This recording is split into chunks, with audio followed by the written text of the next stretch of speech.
Hello sir, nice to meet. चलो अपने group के साथ बात करने में मजा आता है। Let's go. मैं रेडी हूँ भाई। फिल्म अच्छी होती है ना तो उसको कोई रोक नहीं सकता। Can we accept a sequel of The Rang Bhai Basant? यार उसमें तो हम लोग मर गए एंड में। सीक्वल कैसे बनेगा भाई? मैंने करीबन 30 साल तक एकदम नशे में काम किया है फिल्मों में, फैमिली को भूल के। आज मुझे रियलाइज होता है कि यार मुझे फैमिली को ज़्यादा इम्पोर्टेंस देनी चाहिए थी। हमारे परिवार के लिए भी ये एक चीज़ है जिससे हम खुश नहीं हैं। हम खुशी खुशी ये चीज़ नहीं कर रहे, लेकिन कुछ सर्कमस्टेंसेस ऐसे आए हैं जिसमें हमको लगता है कि अब हमारा रिश्ता शायद बदल गया है। तो मेरी थिंकिंग ये है कि या तो मैं दुनिया को झूठ बोल सकता हूँ और प्रिटेंड कर सकता हूँ कि किरण और मैं बहुत खुश हैं साथ में और हम लोग शादीशुदा हैं। ट्रोलिंग शुरू हो गई कि आप रीमेक बना रहे हो। तो मुझे काफ़ी सरप्राइज था क्योंकि कुछ 10-15 फिल्में मैं रीमेक बना चुका हूँ, तो वो सारी हिट हुई हैं। अब आप सोचिए मेरा बच्चा 7-8 साल का है, वो डाउन सिंड्रोम है, उसको बर्थडे पार्टी में नहीं बुलाया जाता। बिल्डिंग में बर्थडे पार्टी, सबको पता है इसके घर में बर्थडे पार्टी है आज, सब केक खाएंगे। मैं नहीं खाऊंगा क्योंकि मुझे बुलाया नहीं है। क्यों? क्योंकि मैं ऑटिस्टिक बच्चा हूँ।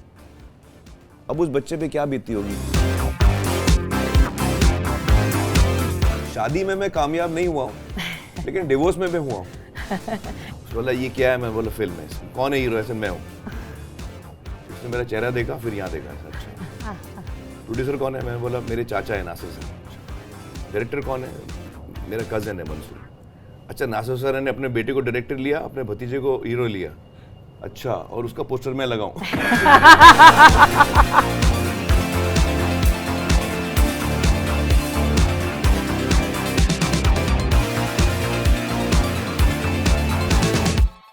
Hello everybody, I'm Rudrani and welcome to Zoom Fan Club. He's called many things. He's called the perfectionist, a man who has always broken stereotypes, has done things his own way, and he continues to entertain us for so many years. You've loved him, admired him. I'm talking about the superstar, the man of the moment, Mr. Aamir Khan. Can you please welcome him?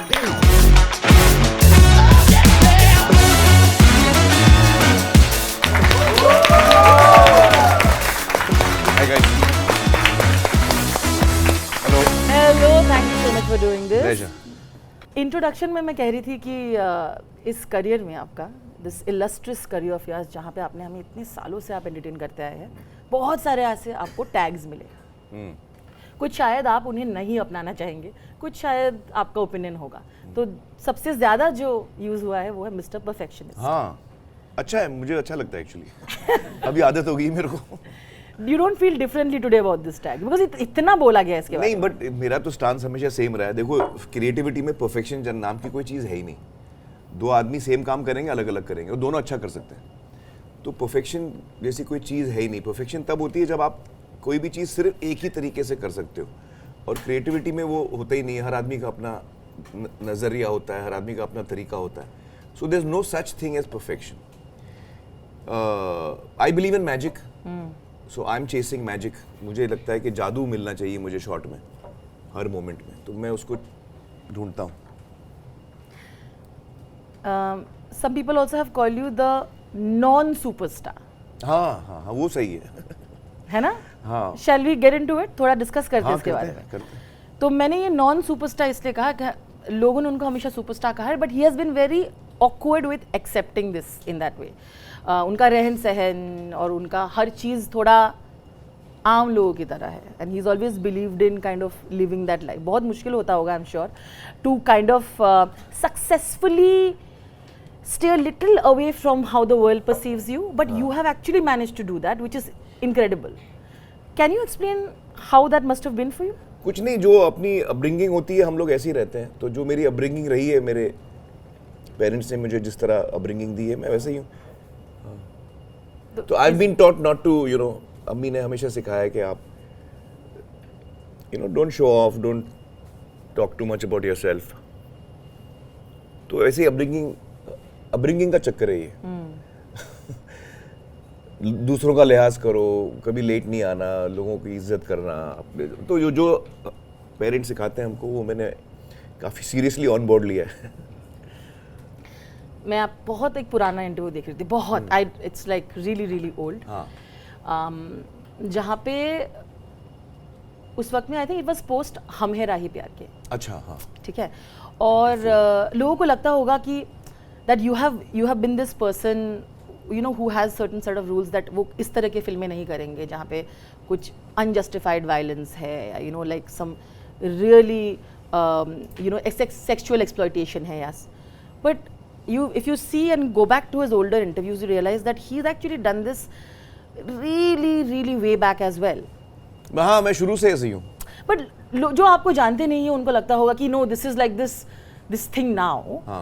तो मुझे वो mention करना जरूरी था, and I wanted everyone to know that in this interview आप हम है राही प्यार के उस टाइम पे journalist were referring to as a साफ सुथरी फिल्म, बिकॉज उस दौर में बाकी सारे जो फिल्में जो चल रही थी, it had a lot of violence, double meaning dialogues, vulgarity काफी था, और बट हिट काफी होते थे सर, है ना, उस टाइम पे जो फिल्में थी। Correct, and you were saying this with an honest, very honest approach that मैं ना बहुत डिसअपॉइंटेड हूँ मेरे ऑडियंस से, ऐसी फिल्में चल रही थी तो मुझे डर लग गया कि मैं ये फिल्म लेके आ रहा हूँ तो क्या पता, and then you said that when the film did well, he said नहीं, ये मेरा भरोसा है इस ऑडियंस पे कि मैं जिस तरह की चीज़ें करना चाहता हूँ इस भेड़ चाल से अलग होके मुझे ये लोग एनकरेज करेंगे। वेरी ऑनेस्ट थिंग टू से। नहीं, वो मैं आपको बताऊँ, ये मेरा प्रॉब्लम हर फिल्म के साथ होता है, क्योंकि मेरी फिल्में एक तो काफ़ी टाइम के बाद आती हैं, और जब मैं शुरू करता हूँ और जब मैं फिल्म रिलीज़ होती है उसमें अंतर होता है। तो इत्तेफाक ये है कि जब भी मेरी फिल्म आ रही होती है उस वक्त जो करंट ट्रेंड होता है उससे एकदम अलहदा और ऑपोजिट मेरी फिल्म होती है। ये कोइंसिडेंस मेरे साथ हमेशा हुआ है। जैसे आपने बताया हमें राही प्यार के टाइम पे, वो टाइम पे it was a very family film, और मैं ज़्यादातर फैमिली फिल्में ही बनाता हूँ क्योंकि मुझे लगता है कि यार फिल्में जो है हम सबको एक साथ बैठ के देखने में मज़ा आता है फैमिली के साथ। So I am very clear about that. और अगर मेरी फिल्म में एक भी ऐसी चीज़ हो जो अडल्ट हो तो मैं सामने से अडल्ट के लिए अप्लाई करता हूँ, और अपनी ऑडियंस को भी बोलता हूँ कि इसमें अडल्ट कंटेंट है, आपको अगर तकलीफ है तो आप मत देखो। So I am very particular about that. खैर, कमिंग बैक टू दैट, जैसे जब मेरी गजनी आ रही थी, अभी वो एक्शन फिल्म थी, मेन स्ट्रीम होना चाहिए ना, एक्शन फिल्म मेन स्ट्रीम, लेकिन वो इस वक्त आ रही थी जब एक्शन फिल्में तब तक फ्लॉप हो चुकी थी। तो सारी एक के बाद एक फ्लॉप आई थी एक्शन फिल्में, और एक्शन का दौर निकल चुका था। सब लोग बोल रहे थे नहीं एक्शन आजकल चलता नहीं है। जब एक्शन चलता नहीं है तब मेरी एक्शन फिल्म आ रही है। तो ये मेरे साथ हर दफा हुआ। अभी जैसे अभी भी एक्शन का दौर है, सब चाहते हैं कि एक्शन फिल्में बने, और जब मैं शुरू भी कर रहा था ये फिल्म तो मुझे भी बहुत लोगों ने कहा कि आप एक्शन करिए। लेकिन जो जिस चीज़ पे मेरा दिल आ जाता है मैं फिर वही कर सकता हूँ, मुझसे और कुछ होता नहीं है। मेरा प्रॉब्लम है लाइफ का, तो मेरा इस पे दिल आ गया तो मैंने यही किया। अब मुझे फिर टेंशन हो रही है कि लोग एक्शन चाहते हैं, लेकिन मेरी फिल्म जो है फैमिली फिल्म है, एकदम साफ सुथरी फैमिली फिल्म है, एक्शन वैक्शन है ही नहीं, इसीलिए वो ना सवाल, कोई आइटम गाना है ना कुछ है। तो फिक्र तो होती है मुझे कि यार ऐसा तो नहीं कि अपनी ऑडियंस एकदम चेंज हो गई है, ऐसी फिल्म देखना नहीं चाहेगी। हाँ, ये टेंशन में मुझे हर रिलीज से पहले होता है। क्या करें। But you have accepted the audience. But अभी तक तो मेरी ऑडियंस ने बहुत सपोर्ट किया है यार। जी बिल्कुल। हाँ। You've managed to do a lot of things, a lot of films that a lot of people would have not done. So, from a very early time in your career, you know whether. Actually उसकी वजह है, देखिए आमतौर पे जो film makers या producers, actors, directors होते हैं वो ये अंदाज़ा लगाने की कोशिश करते हैं कि आजकल क्या चल रहा है या ऑडियंस को क्या पसंद आएगा, हम वही बनाएं, क्योंकि हम अगले 2 साल हमारे या 1 साल उसमें लगाने वाले हैं। तो मैं ऐसे सोच नहीं पाता, क्योंकि मैं एक्चुअली फिल्में अपने इंस्टिंक्ट से बनाता हूँ, और मुझे नहीं पता ऑडियंस को क्या चाहिए, लेकिन मुझे पता है मुझे क्या चाहिए। तो जब मेरे सामने कोई कहानी आती है जो मुझे बहुत अच्छी लगती है, उस वक्त मैं ऑडियंस हूँ ना, मैं भी तो ऑडियंस हूँ भाई। तो उस वक्त एज एन ऑडियंस जब मुझे कोई चीज़ अच्छी लगती है कहानी, तब मुझे उसके साथ जुड़ना है। बस ऐसे काम करता हूँ मैं। ये भी एक वजह थी, आपने काफ़ी सारे ऐसे बहुत बड़ी फिल्में जो बहुत बाद में जाके बहुत बड़ी हिट हुई को आपने ना भी कहा था। अब वगैरह रीजंस हो सकते हैं उसका। हाँ। कुछ तो शाहरुख और सलमान की फिल्में हैं, जैसे कि जो आपको पहले ऑफर हुई थी, और आपने फिर बोला थी, मुझे लगता है बजरंगी फॉर एग्जांपल। बजरंगी तो मैंने कहानी सुनी थी और मुझे लगा था कि ये सलमान को करनी चाहिए। तो मैंने विजेंद्र प्रसाद जी आए थे मुझे कहानी सुनाने के लिए, Rajamouli's father, he is written the story. तो मैंने उनसे कहा कि ये बहुत अच्छी कहानी है और ये बहुत चलने वाली है, लेकिन मेरे हिसाब से इसमें सलमान होना चाहिए। वो मेरी फीलिंग थी। And I remember you said no to डर also at a time. डर को मैंने ना नहीं बोला, डर को मैंने हाँ बोला था। मुझे डर से निकाला गया था। हाँ Really? हाँ हाँ क्योंकि मुझे जॉइंट नरेशन चाहिए था। 2 एक्टर है ना, तो मेरा प्रिंसिपल है कि जब 2 एक्टर होते हैं फिल्म में, डायरेक्टर को जॉइंट नरेशन देना है। Interesting. और यश जी को जॉइंट नरेशन नहीं देना था, तो उन्होंने मुझे निकाल दिया। Oh, that was the real reason for that. हाँ। मुझे जॉइंट नरेशन चाहिए था जो यश जी नहीं देना चाह रहे थे। हर आदमी की अपनी थिंकिंग होती है। मेरी थिंकिंग ये है कि जब 2 लोग साथ में काम कर रहे हैं वो साथ में कहानी सुने, ताकि हम लोग एज ए टीम काम करें। जैसे अंदाज़ा अपना अपना में जब राज संतोषी नरेट कर रहे थे हमको पहली दफ़ा स्क्रिप्ट, तो सलमान ने 3 दफ़ा कैंसिल किया। फर्स्ट टाइम हम लोग सब पहुँचे, वो नहीं आया। तो उनके सेक्रेटरी थे अशोक पंजाबी जी शायद वो टाइम पे, जी। तो उन्होंने कहा सलमान ने कहा वो तो बाद में सुन लेंगे, आप लोग सुन लो कहानी, और वो तो कर ही रहे हैं, उनको कहानी सुनने की ज़रूरत नहीं है। तो मैंने कहा नहीं, आज मैं भी नहीं सुनूंगा, जब सलमान सुनेगा तब मैं सुनूंगा, साथ में सुनेंगे हम लोग।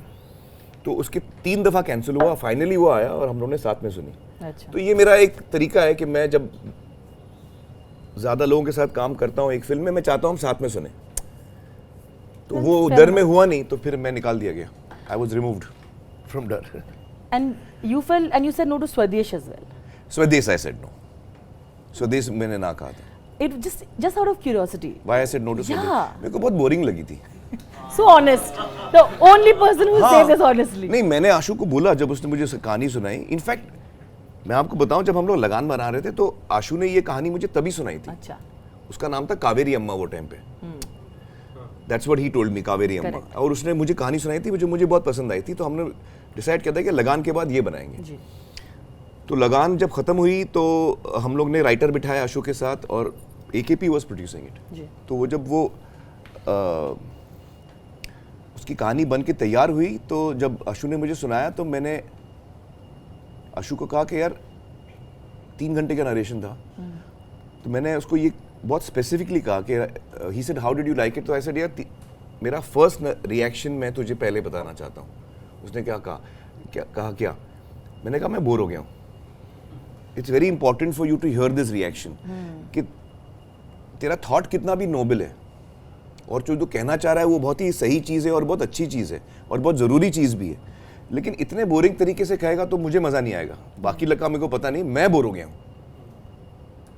तो आपको इसको ज़्यादा इंटरेस्टिंग करना है, तो इसलिए मैंने उसको ना कहा था। एक्चुअली मैंने अभी तक फिल्म देखी नहीं है स्वदेश, तो शायद उसने करेक्ट किया होगा, अच्छी बनी होगी, आई डोंट नो। और लोगों को शाहरुख का काम खास पसंद आया था उसमें, मैंने ये नोट किया था। फिल्म मैंने देखी नहीं, लेकिन मेरा वो रिएक्शन था। अब पता नहीं फिल्म आप लोग को कैसी लगी थी? अच्छी लगी थी, हाँ। तो अच्छी बनी होगी, अच्छी बनी होगी। No, fair enough, but like I said, you said it very honestly and which is only fair. बहुत सारी बातें करनी, उसके पहले मुझे आपको एक वीडियो दिखाना है। Spoke to someone close to you, and उस समय पे उन्होंने मेरे साथ जो आपके बारे में बातें की, मुझे आपको दिखाना है। Okay, All right. कहाँ देखूं? स्क्रीन पे, यहाँ पे। Amir is, you know, ethically and morally, completely anything that he does is above board and has always been that kind of person. So, you know, it's easy then to kind of not be deeply affected, because when you feel guilty about something, then you're more affected. But here, honestly, I'm like, you know, this is not something that I need to worry about when it comes to Amir. But and over time I've learned to be able to say that, look, I'm not him, I'm not, I have my own identity, and really honestly he can fight his own battles adequately. He's extremely articulate and very clear about, and like I said, he's the one person I know who will stand up and accept if he said something that he feels needs to be apologized for or done something like that. So I feel like we're at a place in our relationship as well where we are very comfortable knowing that the other person, what the other person is doing is always going to be morally defensible, and we kind of like, we both are on the same side on many things. So it's not. Thank you. It feels. अच्छा वो संदीप वांगा के Correct, बारे में correct. उसने तो बोला भी नहीं था. Correct. I So- don't think किरण ने कुछ बोला था. No, बोला no, she didn't. She didn't. So what she was trying to say, people were asking for reactions, and what she was trying to say is that context to this is that whatever he does, very few people like him who actually own it up. Like when he's done things in his movies, which he has not. The movie has shown. He had a full show calling out misogyny and problematic things. हाँ खंबे जैसी खड़ी है मैंने किया था. Correct. वो अच्छा नहीं हुआ. मतलब वो टाइम पे मुझे रियलाइज नहीं हुआ था. What are your thoughts on it? How do you look at this statement that she made about you, and is it difficult to stay ethically sound in your own way in this industry? वो मेरा सवाल वो था actually. देखिए actually life is a journey in which आपको बहुत दफ़ा ये डिलेमा आएगा कि मैं जो करने जा रहा हूँ मुझे ये करना है, लेकिन मुझे लगता है कि यार ये शायद ये ठीक नहीं है. तो आपके अंदर वो कॉन्फ्लिक्ट होता है. आपका कॉन्शियंस आपको कुछ बोल रहा है, आपका मन आपको कुछ और बोल रहा है. तो ये कॉन्फ्लिक्ट अक्सर हमारे ज़िंदगी में आता है और आते रहेगा. ये कभी ख़त्म नहीं होने वाला है conflict. You know, but I think that some of us deal with that in you know कुछ हम like I am very particular. जो मेरी अपब्रिंगिंग रही है, जिस तरह अम्मी ने हमें परवरिश दी है, तो मैं अपने कॉन्शियंस के साथ ही रहता हूँ. मैं अपने कॉन्शियंस को ज़्यादातर मैं नहीं तोड़ता हूँ.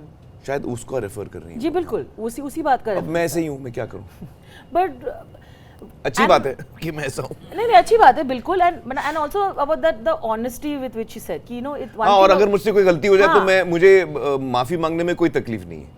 जैसे मुझे भी लगता है कि शुरू के मेरे करियर में मैंने कुछ चीज़ें की थी जो सही नहीं थी, जैसे कि ऑब्जेक्टिफाइंग विमेन. अब जो वो गाना था इंद्र कुमार का, खंबे जैसी खड़ी है, लड़की है या छड़ी है, पटाखे की लड़ी है.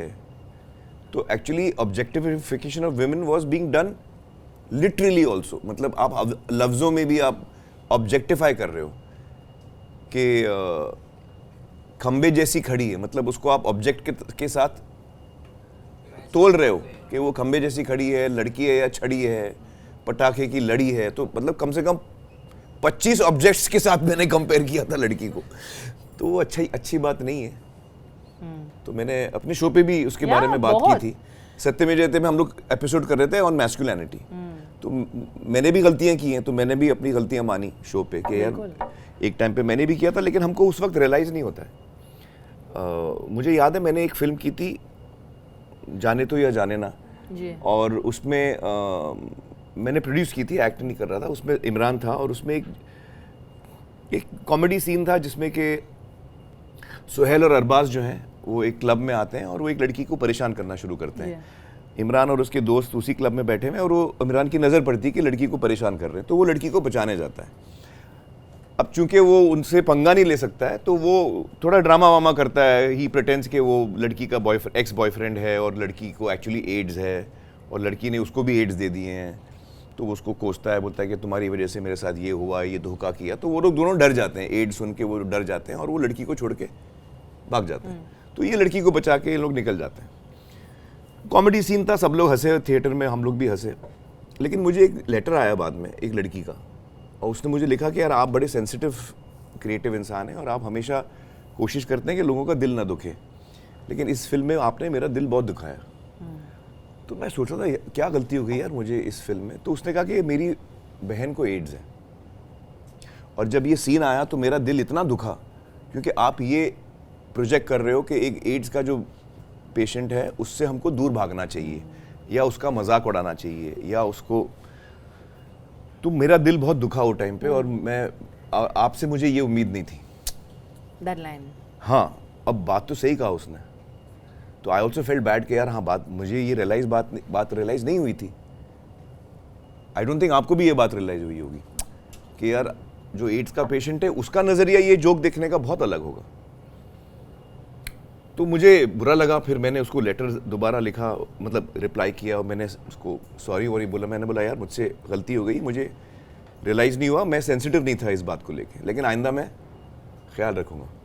तो अक्सर ऐसा होता है, you know, sometimes as creative people we don't realize what the implications are, you know.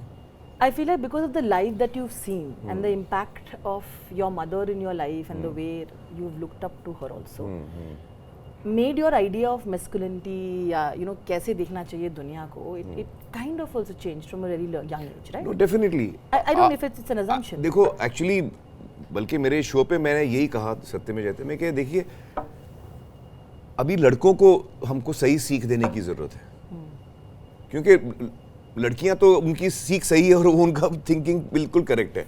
लड़के जो हैं वो उनकी थिंकिंग सही नहीं है, उनको लगता है कि वो लड़की के साथ बदतमीज़ी कर सकते हैं। अक्सर हम फिल्मों में दिखाते हैं कि हीरो हीरोइन के साथ फ्लर्ट करता है, हीरोइन बोलती है नहीं मुझे आप में इंटरेस्ट नहीं है, लेकिन वो फिर ज़बरदस्ती करता है और फिर वो लड़की मान जाती।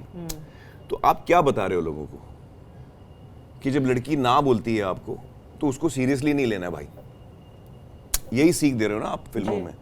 वो जो लड़की ना बोल रही है उसकी भी जज्बात हैं, वो भी इंसान है, उसको नहीं आपके साथ रिश्ता रखना है, तो आपको उस बात की इज्जत करनी चाहिए बनिस्बत ये कि आप उसको फोर्स करो। तो ये जो एटीट्यूड है ये हम अक्सर प्रमोट करते हैं विदाउट रियलाइजिंग इट। तो ये अच्छी बात नहीं है, क्योंकि यंग बच्चे देख रहे हैं, फिल्मों का बहुत गहरा असर होता है। 12 साल के बच्चे, 13 साल के बच्चे ऐसी सब फिल्में देख के उनको भी लगता है कि हाँ सही है, हमारा हीरो कर रहा है, हम भी कर सकते हैं। तो थोड़ा ध्यान रखना पड़ता है। आई फील दैट इट्स कभी कभी जो हम लोग फिल्में बनाते हैं उसका बहुत गहरा असर होता है जी बिल्कुल ऑडियंस पर। तो नेगेटिव ना हो, ये हमारी कोशिश होनी चाहिए। और I mean as a person the one big lesson जो अम्मी ने मुझे सिखाया है कि दूसरों का दिल मत दुखाओ, किसी का दिल नहीं दुखाना चाहिए। तो मेरी कोशिश ये रहती है कि मैं नहीं दुखाऊं। जी हम आपकी अम्मी और अपब्रिंगिंग की बातें कर रहे थे, तो मुझे पता है that you've spoken about it as well, but for the ones who don't know, maybe you can tell that story that you had to see a lot, like you come from a film family, but आपको काफ़ी कठिनाइयों से गुजरते हुए आपने अपनी journey बनाई financially, क्योंकि अब्बाजान शायद कभी पैसे नहीं कमा पाए थे, वो फिल्म प्रोड्यूसर थे, लेकिन अक्सर उनकी फिल्में हालांकि कामयाब थी उनकी फिल्म, लेकिन आई थिंक वो बिजनेस में इतने अच्छे नहीं थे और वो टाइम भी अलग था। ब्लैक में बहुत बिजनेस होता था, कैश के स्टेटमेंट्स नहीं आते थे, वो उनको वैसे भी उनकी फिल्म कामयाब होती थी, उनको पैसे नहीं मिलते थे। तो ग्रोइंग अप हम लोग ने एक बहुत मुश्किल पीरियड देखा था, एक 6-8 साल का बहुत ही मुश्किल पीरियड था हम लोग जब बड़े हो रहे थे, जिसमें कि अब्बाजान was in lot of financial troubles and he had borrowed, उन्होंने बहुत पैसे उधार पे लिए थे फिल्म बनाने के लिए। एक्टर उनको फिल्म की डेट की शूटिंग नहीं दे रहे थे, तो वो बीच में अटक गए थे कि यार जब तक उनको और पैसा नहीं मिलेगा वो फिल्म कंप्लीट नहीं कर सकते। और जिन लोगों से पैसा ले लिया था वो पैसे वापस मांग रहे थे। उनको वो कहते थे कि भाई इस वक्त मेरे पास पैसे नहीं है, जब रिलीज़ होगी तब आएंगे, तब मैं दूंगा, तो मुझे रिलीज़ तो करने दो फिल्म। तो वो एक चक्रव्यूह में फंस गए थे और ये 8 साल तक चला, 8-9 साल तक चला। तो ऑलमोस्ट बैंकरप्ट हो गए थे अब्बाजान। तो हम लोग छोटे थे तो हम लोग फ़ोन उठाते थे, तो फिर फ़ोन उठाते थे तो कोई क्रेडिटर का फ़ोन आता था, ताहिर साहब को बुलाइए प्लीज़। फिर हम बोलते थे वो घर पे नहीं है, तो फिर वो डांटते थे हमको कि उनको बोलिए कि हमारे पैसे नहीं दिए ये वो। तो हम लोगों ने ये सब सुना है। तो वो बहुत ही डिफ़िकल्ट पीरियड था, बिकॉज पूरी फैमिली अफेक्टेड थी उससे। बट ये मतलब बहुत लोगों के साथ everyone has a struggle in their lives at different times. तो हम लोग ने वो स्ट्रगल देखा था बचपन में। अच्छा होता क्या था कि लोगों को लगता था प्रोड्यूसर के बच्चे हैं तो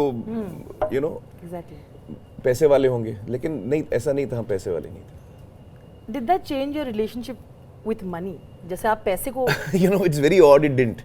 Okay. मुझे बचपन से पैसों में इंटरेस्ट नहीं था, और जब मैं कमाने लगा तो अगर इस किस्म के प्रॉब्लम से आप गुजरे हैं, तो जब आप कमाने लगते हैं तो पैसे की एक ख़ास अहमियत होती है।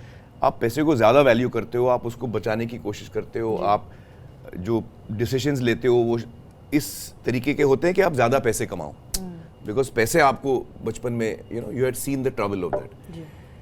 बट वो मेरे साथ कभी नहीं हुआ। मैं कॉन्फिडेंटली कह सकता हूँ कि आज तक मैंने जो डिसीजंस लिए हैं वो क्रिएटिव बेसिस पे लिए हैं। मैंने आज तक कोई फिल्म पैसों के लिए नहीं की, आज तक कोई फिल्म पैसों के लिए। मैं इवेंट्स में भी नहीं जाता हूँ। अगर मैं कोई इवेंट में जाता हूँ तो वो इसलिए जाता हूँ क्योंकि मुझे वहाँ जाना है, मुझे पैसे मिल रहे हैं इसलिए मैं जाऊँगा। मैंने आज तक पैसे लेके, मैं आज तक 35 सालों में किसी इवेंट में नहीं गया हूँ। Never. Never. I have never taken money and gone for an event.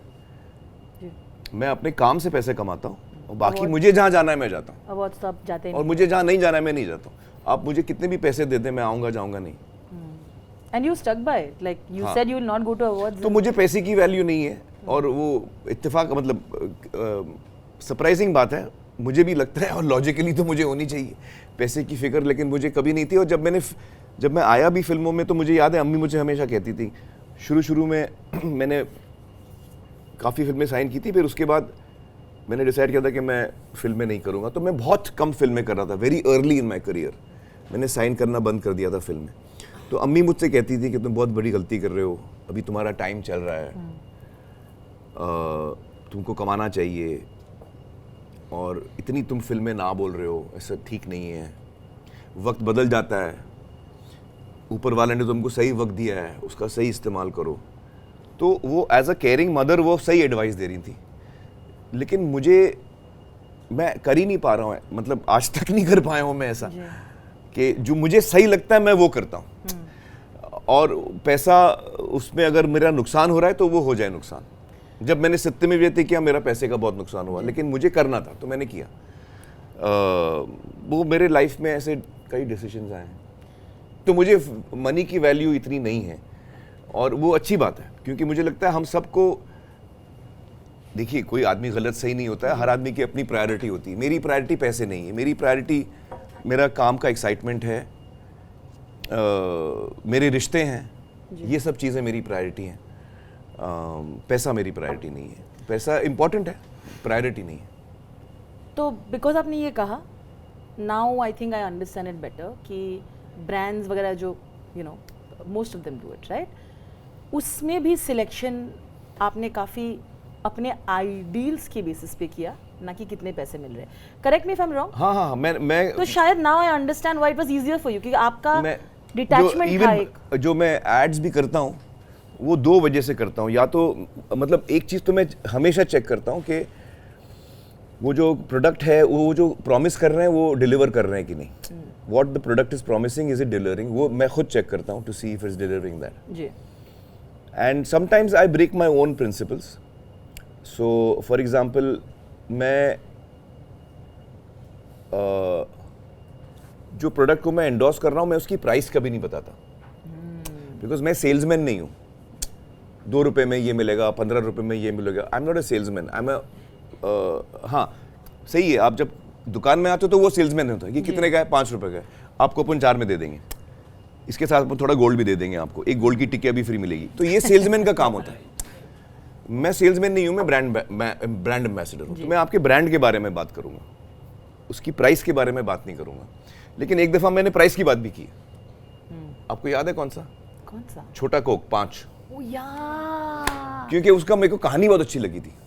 वो जो ऐड था ना, ए बुड़बक, वो जो मैं आता हूँ ना, फिंगर कितना काउंटिंग करो तो correct, तो वो मुझे ऐड बहुत अच्छा लगा था। क्रिएटिव उसका इतना मुझे मजा आया कि मैं बोला नहीं, मुझे करना ही।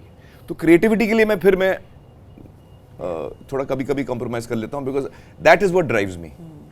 पर आपने काफी बड़े ब्रांड्स को, which was I think you refused to endorse alcohol and tobacco and all that. Alcohol और टबैको नहीं किया। अभी मैं हाल ही में मैंने ड्रीम 11 का ऐड किया ना, तो कई लोगों ने मुझे पूछा यार आप ड्रीम 11 का कर रहे हो, आप अल्कोहल नहीं कर रहे थे, आप सिगरेट नहीं कर रहे थे। ड्रीम 11 का स्क्रिप्ट कितना अच्छा था भाई, मैं उसको ना नहीं बोल पाया। तो मैं बोल रहा हूँ ना, क्रिएटिवली मैं अपने आप को रोक नहीं पाता हूँ। ड्रीम 11 का इतना मुझे मजा, इतना हंसा मैं वो ऐड पढ़ के। मैंने कहा मुझे ये करना है यार। बाकी अगर वो चीज इलीगल है तो आप उसको इलीगली कर दो ना, तो फिर अपन ऐड भी नहीं बनाएंगे उस पर। और अगर लीगल है तो फिर मुझे भी करने दो भाई। बिल्कुल fair enough, बिल्कुल absolutely. I want to play a video because I had liked the film so much. I had done an India exclusive. I had gotten 5 minutes with Mr. Tom Hanks, and I decided that out of that 5 minutes, I want to spend at least 2 minutes on discussing Lal Singh Chaddha. Oh, can we please play अच्छा that video? Tom Hanks से बात हुई है? हाँ, मेरा just it was an India exclusive last year. वो सिर्फ one slot था and I got it. Let's see. You know, talking about the Forest Cup period, I don't know if you watched what Amir did with Lal Singh Chaddha. I saw that. Yeah. you saw it? Extraordinary. Extraordinary. I think it's a testament to how film grows on film grows on film. I think all of us have seen movies that we have incorporated into the rest of our creative process, sometimes obliquely, but sometimes very, very specifically. And every now and again, there is a film that enters into the worldwide consciousness that you cannot forget and you cannot escape. And certainly, I mean, look at the differences and yet look at the similarities, despite the filmmakers and the cultures that they were in. In many ways, those films were saying the same thing, but with the additive prospect of the new perspective that came along with it. I think it's to be celebrated. It was a glorious thing to behold. मैं तो बहुत बड़ा fan हूँ यार Tom Hanks का. हाँ. But तो उसको अच्छी लगी. अच्छी लगी मतलब उन्होंने कहा कि ह्यूमन इमोशन हर जगह एक होता है और एक ही स्टोरी हम बार बार बोल सकते हैं और what you did was phenomenal because I could still relate to it even though we are so culturally different. That's what you got out of the film.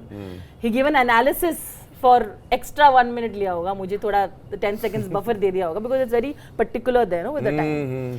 So, but I wanted to use that because again, it's a personal thing. मुझे बड़ी अच्छी लगी थी वो film and I'm a massive Forrest Gump fan. Or I thought the movie was beautiful, and I know how deeply it impacted. Because in my interview we spoke with Kiran also, and Kiran also, you know, explained all of that, and she was like, "Yeah, of course it impacted him a lot." To an extent, I remember that, you know, you were actually going to Kareena and saying, "Mujhe, you know, apologizing to the cast," and that's how badly you were affected. And you almost said that I'm done with this, and I don't like. Maybe I don't want to do films anymore. So I mean, नहीं वो सही नहीं था. वो सही नहीं था. नहीं वो तो मैंने इससे पहले गिव अप किया था. अच्छा, okay. So can you explain what happened? And I also want to tell you that while I know you saw Love on Netflix later for the film, of course, but I still feel that you know, please continue to make films and believing in them, and we would want, isn't it? Can we give a round of applause for him, please? यार देखिए actually Forrest Gump मुझे film बहुत पसंद आई थी जब मैंने पहली दफ़ा देखा और जब मुझे कभी माइंड में नहीं था कि हम फॉरेस्ट गम रीमेक कर सकते हैं. हिमाकत है, इतनी अच्छी फिल्म को आप रीमेक करने जा रहे हो और उसका कॉन्टेक्स्ट इंडिया में कैसे सेट होगा, इट्स वेरी डिफिकल्ट. तो मैंने कभी सोचा भी नहीं था. और अतुल कुलकर्णी ने एक दिन मुझसे बात की और कहा कि what is your favourite film. तो मैंने बातों बातों में कहा फॉरेस्ट गंप. 2 हफ्ते बाद उसने उसका स्क्रीन प्ले लिखा हुआ था अडेप्टेशन का और उसने मुझे बोला कि यार मैंने एक स्क्रिप्ट लिखी है, मैं चाहता हूँ तू सुन ले. तो मैंने कहा कौन सी. उसने कहा मैंने फॉरेस्ट गंप का अडेप्टेशन लिखा है. ये सुन के मैं अंदर ही अंदर इतना हंसा कि फॉरेस्ट गंप का अडेप्टेशन कौन लिख सकता है. तो उसने बोला हाँ मैं सुनता हूँ. मैंने उसका हाँ मैं सुनता हूँ. 2 साल तक मैंने उसकी स्क्रिप्ट नहीं सुनी. इतना लाइटली मैं ले रहा था उसको कि मैं उसकी स्क्रिप्ट सुन ही नहीं रहा था कि फॉरेस्ट गंप का रीमेक कौन बनाएगा यार, क्या फजूल कर बात कर रहे हो. तो आई डिडंट हियर स्क्रिप्ट. 1-1.5 साल 2 साल के बाद जब उसने बहुत मुझसे कहा कि यार एक दफ़ा सुन तो ले, मत बना, जो मैंने लिखा है सुन तो ले. तो मैंने बोला ठीक है मैं सुनता हूँ. जब मैंने सुना तो मुझे स्क्रिप्ट अतुल की बहुत पसंद आई, जिस तरह उसने अडेप्ट किया था. और मुझे रियलाइज़ हुआ कि यार फॉरेस्ट गंप अंग्रेज़ी, जो हिंदुस्तान में जो लोग अंग्रेज़ी बोलते हैं उन्होंने देखी है ना फॉरेस्ट गंप. जो लोग हिंदी बोलते हैं उन्होंने तो नहीं देखी. अंग्रेज़ी बोलने वाले 1-2% लोग हैं जो मतलब जो फिल्में देखते हैं एंड ऑल दैट. तो by and large bulk of India ने ये फिल्म को एक्सपीरियंस नहीं किया है. तो मेरे मन में ये थॉट आया कि ये जो किरदार है ना फॉरेस्ट का, ये इतना इनोसेंट किरदार है और इनोसेंस में कितनी ताकत होती है ये हमको ये फिल्म दिखाती है. ये कभी गलत काम नहीं करता, इनोसेंटली हर काम करता है जो उसको करना है और उसके इनोसेंस में इतनी पावर है कि वो हमेशा सही निकलता है. तो ये थॉट कि इनोसेंस में कितनी पावर होती है वो मुझे इंडियन ऑडियंस को दिखाना था और उनको एक्सपीरियंस कराना था फॉरेस्ट गंप की जो थॉट है जी. और फॉरेस्ट गंप का जो कैरेक्टर है. तो इसलिए मुझे लगा कि हाँ अभी ये इसका रीमेक बन सकता है. लेकिन वो रिलीज़ होते होते क्या हुआ कि लोग मुझे बहुत गाली देने पड़े, ट्रोलिंग शुरू हो गई कि आप रीमेक बना रहे हो. तो मुझे काफ़ी सरप्राइज था क्योंकि कुछ 10-15 फिल्में मैं रीमेक बना चुका हूँ तो वो सारी हिट हुई हैं. तो अभी सडनली क्यों लोगों को रीमेक में प्रॉब्लम आ रहा है मुझे समझ में नहीं आ रहा. तो खैर मैंने कहा ठीक है, अब कुछ लोगों को रीमेक नहीं दिखना है, वो भी बात सही है. आपको अगर रीमेक नहीं दिखना है मत देखो, मैं कैसे रोक सकता हूँ किसी को. लेकिन जिन लोगों को देखना है उनको तो देखने दो भाई, क्योंकि वो चीज़ मेरे हिसाब से हिंदी ऑडियंस को देखना बहुत ज़रूरी था। मैं चाह रहा था कि अपनी ऑडियंस भी ये देखे। देखिए, मैं बहुत देसी आदमी हूँ, तो बाहर की चीज़ कोई जब मुझे अच्छी लगती है तो मैं चाहता हूँ कि वो हिंदुस्तान में भी हम लोग उसको एक्सपीरियंस करें। वो मेरा इमोशन वो है।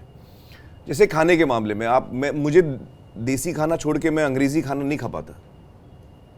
तो अगर मैं आपको अंग्रेज़ी खाना, मुझे कोई अंग्रेज़ी खाना देगा तो मैं बोलूँगा नहीं, ये भिंडी बनाई है आपने, लेकिन इसको अपन इंडियन स्टाइल में बनाते हैं।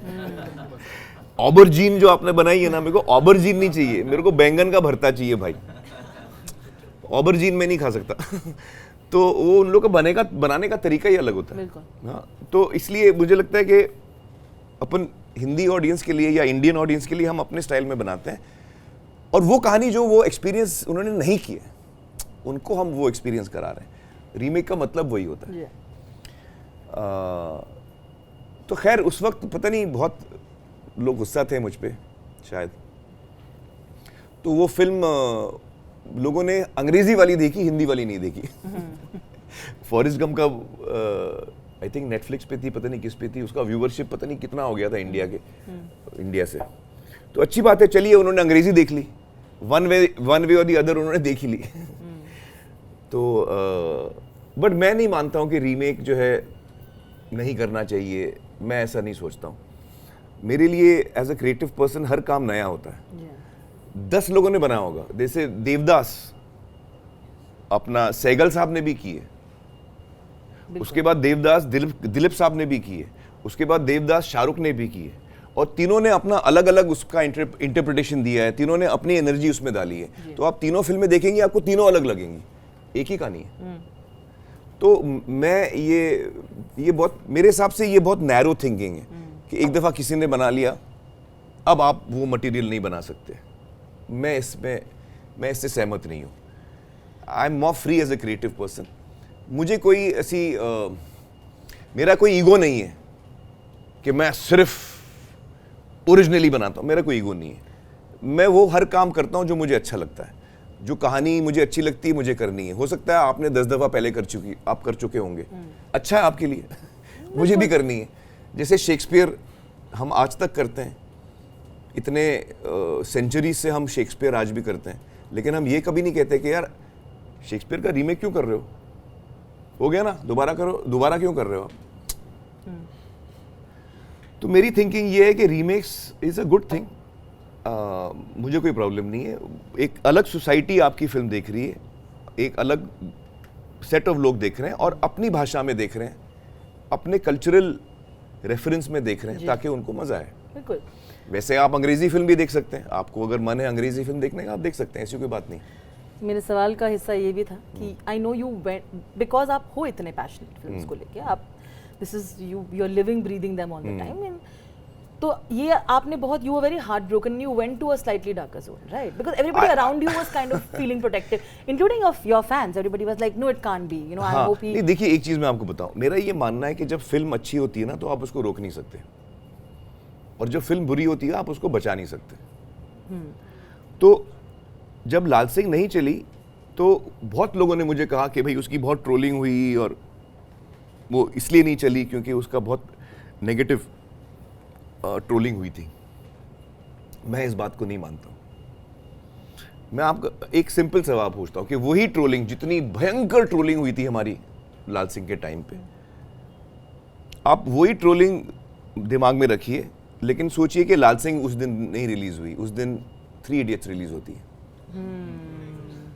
आप रोक पाएंगे 3 इडियट्स को? नहीं। कितनी भी ट्रोलिंग कर लो, कितनी भी ट्रोलिंग कर लो, आप रोक पाओगे? नहीं रोक पाओगे। पीके को भी बहुत ट्रोलिंग हुई थी, वो हाईएस्ट ग्रॉसेस। दंगल अगर उस दिन रिलीज होती, आप कर लो ट्रोलिंग जितनी करनी है। तो आप ये बात समझ लीजिए कि जब फिल्म अच्छी होती है ना तो उसको कोई रोक नहीं सकता जी। आजकल क्या है, चूंकि बहुत ही शिफ्टिंग ऑफ सैंड्स हो रहे हैं, इसमें और भी रीजंस आ रहे हैं। फॉर एग्जांपल मैं आपको बताऊं, जैसे एक फिल्म आई थी अभी हमारी लापता लेडीज, थिएट्रिकल उसका बिजनेस ज्यादा नहीं है, 18-20 करोड़ है। OTT पे बहुत चली है, नेटफ्लिक्स पे बहुत लोगों ने देखा उसको। तो लेकिन एज अ कमर्शियल सक्सेस उसको हम सक्सेस नहीं बोल सकते, क्योंकि उसका धंधा बहुत छोटा हुआ है। यही चीज़ अगर आप OTT पे नहीं आते तो लोगों के पास चॉइस नहीं होता कि भाई हम 2 हफ्ते बाद या 4 हफ्ते बाद या 6 हफ्ते बाद OTT पे देख लेंगे, तो वो आपके पास चॉइस नहीं है। अब आप सुन रहे हैं कि फिल्म बहुत अच्छी है, आपको 10 लोगों ने बोला अच्छी है, तो आप देखेंगे। कहाँ देखेंगे उस वक्त? थिएटर में देखेंगे, तो उसका थिएटर का बिजनेस बढ़ेगा। तो ऐसी फिल्में जो बहुत ही अच्छी फिल्में, मेरे हिसाब से लापता लेडीज को कम से कम 100-200 का धंधा करना चाहिए जी, विदाउट स्टार्स। उसमें स्टार्स नहीं है, आई एग्री विद यू। और वो मतलब उस फिल्म की जो काबिलियत है उससे उसका बिजनेस कम हुआ है, but not for the same reason I told for Lal Singh. Absolutely, it was a totally different reason. People loved it but they didn't end up seeing it. Which is why I think नहीं, तो इसलिए मैं कह रहा हूँ कि लाल सिंह मेरे हिसाब से, जैसे आपको बहुत अच्छी लगी, मुझे भी अच्छी लगती है, मुझे लगता है कि हमने एक अच्छी फिल्म बनाई है, जी। मेरा मानना है कि अच्छी फिल्म है, लेकिन उसके साथ साथ मैं ये भी कबूल करता हूँ कि एक मेजॉरिटी परसेंटेज जो लोग थे ऑडियंस में, उनको कनेक्ट नहीं हुई। उनको मेरा परफॉर्मेंस थोड़ा ओवर लगा, काफ़ी ओवर लगा। बल्कि बहुत लोगों ने कहा कि ये आपका पीके की तरह परफॉर्मेंस है, पीके की तरह। पीके की तरह नहीं है एक्चुअली, टेक्निकली पीके की तरह नहीं है, उसमें मैं भी जा सकता हूँ मैं, लेकिन वो सब फजूल बातें हो जाती हैं। जो मैंने किया है, आपको जो लगा है वो सच है। मैं कितना भी बोलूँ उससे फ़र्क नहीं पड़ता है। अभी टेक्निकली पीके में मैं आँख की झपकी नहीं लेता हूँ, इसमें मैं बार बार झपकी लेता हूँ। पीके में जो मेरा आँख है जो बड़ी है और मेरा मुंह जो है वो चोंच जैसा है, the mouth is slightly pointing in front, that is my. तो एज एन एक्टर मैं आपको बताता हूँ क्या क्या डिफरेंसेस है, लेकिन वो उसका कोई महत्व नहीं है। अभी आपको पीके लग रहा है, बात खत्म। मुझे कुछ और करना चाहिए था। तो मुझे इसमें एज अ क्रिएटिव पर्सन क्या सीख मिलती है कि भाई आपने अपने हिसाब से जो कुछ भी किया वो रॉन्ग था। लोगों ने देखने के बाद कहा पीके जैसा लग रहा है। अभी पीके में मेरा मुंह अलग है, आंखें अलग हैं, मैं पलक झपकाता हूँ पीके में। अच्छा, मेरा हेड का भी जो है ना, इट्स डाउनवर्ड्स। इसमें लाल सिंह ऐसा है, हाँ जी, उसका हेड ऊपर है, हाँ जी। तो बहुत फर्क है लाल सिंह के परफॉर्मेंस में और पीके के परफॉर्मेंस में। एज एन एक्टर वो दोनों अलग परफॉर्मेंसेस हैं। मैं सच्चाई से कह सकता हूँ कि मैंने वो परफॉर्मेंस नहीं दिया, लेकिन उसका कोई मतलब नहीं है। ऑडियंस को नजर आ रहा है पीके, तो अब मैं कितना भी बोलूं उसका कोई महत्व नहीं है। आपको फील क्या हो रहा है वो इंपॉर्टेंट है। तो अगर मैं बोलूं कि नहीं मैं सही था, नहीं मैं गलत था, मैंने जो किया मुझे कुछ और करना चाहिए था। प्लस मुझे लगा कि मैंने परफॉर्मेंस बहुत ज्यादा हाई पिच किया है। लाल सिंह जो है उसका परफॉर्मेंस मैंने बहुत ज्यादा पिच हाई कर दिया था। तो खैर, फॉर वन रीजन और the other I feel that we failed to connect with a majority of the audience. We did not fail to connect with a minority of the audience. मैं ही नहीं कहता हूँ कि आप जो कह रही हैं आपको फिल्म बहुत पसंद आई, बिल्कुल सही है, आपके लिए वो फिल्म बहुत अच्छी थी जी। लेकिन ज्यादा लोगों के लिए वो फिल्म अच्छी नहीं थी। अच्छा। और सबसे पहले मैं ही इस बात को मानूंगा, क्योंकि मैं बोल रहा हूँ मैंने नहीं कनेक्ट किया अपनी ऑडियंस के साथ और मेरे काम में कमजोरी थी। तो that's what I feel. Especially when you're a massive superstar like he is and others, there's a lot of pressure to kind of be this perfect man. Na? They want you to be this perfect family man and this, but genuinely we're all flawed human beings. तो मतलब वो expectation रखना ही गलत है पहली बात, but ये होता है. You, I think from a very early age also, you were not living by those rules that people wanted to see you. I remember reading up, like I was saying, I was very, very old interviews where you were talking about how that जब आपने शुरुआत अपनी career की थी उस time पे you were already married and you were told कि you know नहीं you know you're launching in क़यामत से क़यामत तक romantic film है and you actually said this that I was actually okay with the fact but they kept on telling me that you know don't reveal this. So after the film you immediately said that listen I've been married all of that. There was an immense amount of pressure for them to remain single ताकि you know लड़कियाँ और fans हो and you know like all of that. So that was one, right, where you broke. And then various stages in your life, you have been very honest as a man living to the audience that I see. Including, like for example, the way you broke the time, about the divorce, whether it was Reena, even with Kiran. The message, the understanding, where you were almost explaining to them as if it's a friend, listen, this didn't work out, but we are friends. And you know, I discussed that with Kiran as well. But I understand why you did that, right? Because you're like, आपका perception ये होगा, but this is who I am. देखिए, मेरा बहुत गहरा रिश्ता है मेरे ऑडियंस के साथ, और वो एक ऐसा रिश्ता है जिसको मैंने बहुत अहमियत दी है. जी. बल्कि कभी कभी मैं सोचता हूँ कि शायद मैंने अपनी फैमिली से भी ज़्यादा अहमियत दी है अपने ऑडियंस के रिश्ते को. अब इसमें सच्चाई है, मैं उसको झुटला नहीं सकता हूँ, क्योंकि मैंने करीबन 30 साल तक एकदम नशे में काम किया है फिल्मों में, फैमिली को भूल के. तो वो आज मुझे रियलाइज़ होता है कि यार मुझे फैमिली को ज़्यादा इम्पोर्टेंस देनी चाहिए थी, ज़्यादा बैंडविड्थ मेरी. तो जब मेरा रिश्ता इतना गहरा है मेरी ऑडियंस के साथ, तो मैं उनसे बहुत सारी चीज़ें शेयर करना चाहता हूँ मेरी लाइफ के बारे में, और इज्जत से शेयर करना चाहता हूँ. मैं नहीं चाहता हूँ कि वो आप लोग कहीं और से पता करें. मैं खुद बोलता हूँ ना आपको, मैंने मेरी लाइफ में क्या हो रहा है. तो ये सारी इंपॉर्टेंट चीज़ें हैं मेरे लिए. मेरा रिश्ता मेरी ऑडियंस के साथ बहुत गहरा और बहुत, मेरे लिए बहुत इंपॉर्टेंट रिश्ता है वो. उस रिश्ते में मैंने बहुत इन्वेस्ट किया है. मैंने एक से एक फिल्में की हैं ताकि मेरा रिश्ता बने ऑडियंस के साथ, और उस रिश्ते को मैं बहुत अहमियत आज भी देता हूँ. But you know what happened with that, right? आज सोसाइटी हम लोग कहाँ 2025 में पहुँच गए हैं, but there is stigma against even divorce and relationships. You made it so easy to understand that things don't work out. The stigma was slightly broken. You know, you maybe you all didn't do that for that purpose. Obviously, ऐसा plan थोड़ी ना कर सकते. नहीं, हम तो सच ही कह रहे थे, लेकिन मैं आपको बताऊं, मेरे हिसाब से हिंदुस्तान में हम लोग शादी जो है वो हमारे लिए बहुत सीरियस चीज़ होती है. जी. और जब आपकी शादी टूटती है, आप डिवोर्स में जाते हो, तो वो लोगों को पसंद नहीं है, इमोशनली भी पसंद नहीं है. जी. वो बात मैं भी जानता हूँ, और मुझे भी लगता है कि शादी बहुत ही इम्पोर्टेंट एक चीज़ है, और उसको लाइटली नहीं लेना चाहिए. ये मैं भी पूरी तरह मानता हूँ. इसीलिए मैं उस चीज़ को सच्चाई के साथ लोगों के सामने रख सकता हूँ, रखना चाहिए मुझे, और मैं सच्चाई के साथ रखता हूँ कि भाई मेरी जो शादी है रीना के साथ, वो हम अब शादीशुदा नहीं रह सकते, या किरण के साथ हमारी शादी हुई, हम शादीशुदा अब हम नहीं रह सकते. तो ये हम सब के लिए लॉस ही है. हमारे परिवार के लिए भी ये एक चीज़ है जिससे हम खुश नहीं हैं. हम खुशी खुशी ये चीज़ नहीं कर रहे. Of course. लेकिन कुछ सर्कमस्टेंसेस ऐसे आए हैं जिसमें हमको लगता है कि अब हमारा रिश्ता शायद बदल गया है. तो मेरी थिंकिंग ये है कि या तो मैं दुनिया को झूठ बोल सकता हूँ और प्रिटेंड कर सकता हूँ कि किरण और मैं बहुत खुश हैं साथ में, और हम लोग शादीशुदा हैं, और हम जिंदगी भर ऐसे रह सकते हैं. बिल्कुल. जिंदगी भर हम शादीशुदा रह सकते हैं, लोग रहते भी हैं, और उस झूठ को हम जिंदगी भर जी सकते हैं. और पर्सनली मैं जो चाहूँ करूँ, वो जो चाहे करें, लेकिन हम शादीशुदा हैं दुनिया की नज़रों में. बिल्कुल. ऐसे भी हम जी सकते हैं, लेकिन वो झूठ होगा.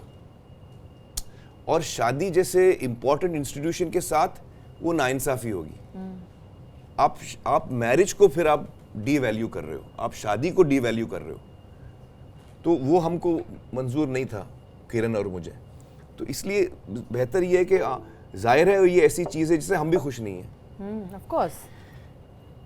लेकिन इसके साथ साथ ये भी है कि आम तौर पे जिस तरह डिवोर्स को देखा जाता है, और आम तौर पे जैसे लोग डिवोर्स इसलिए करते हैं क्योंकि इनके बीच में झगड़ा हो जाता है, अनबन कुछ अलग लेवल की पहुंच जाती है, और फिर एक दूसरे को गाली देना, कोर्ट कचहरी, ये वो सब होता है. वो मेरे साथ और ना रीना और मेरे साथ हुआ, और ना किरण और मेरे साथ हुआ, क्योंकि हमारे दिल में एक दूसरे के लिए इज्जत बहुत है, रिस्पेक्ट बहुत है.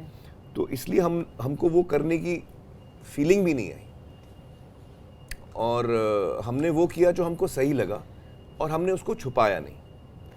इज्जत से करने की कोशिश की, और हमने उसको छुपाया नहीं. Absolutely.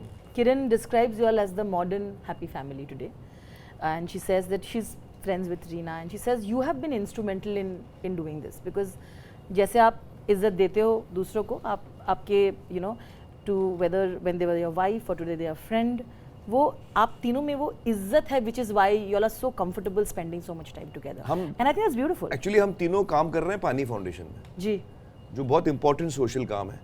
तो किरण और मैंने वो संस्था शुरू की थी, और रीना जो है उसमें COO हैं. तो हम तीनों बहुत क्लोजली काम करते हैं सोशल वर्क में. जी.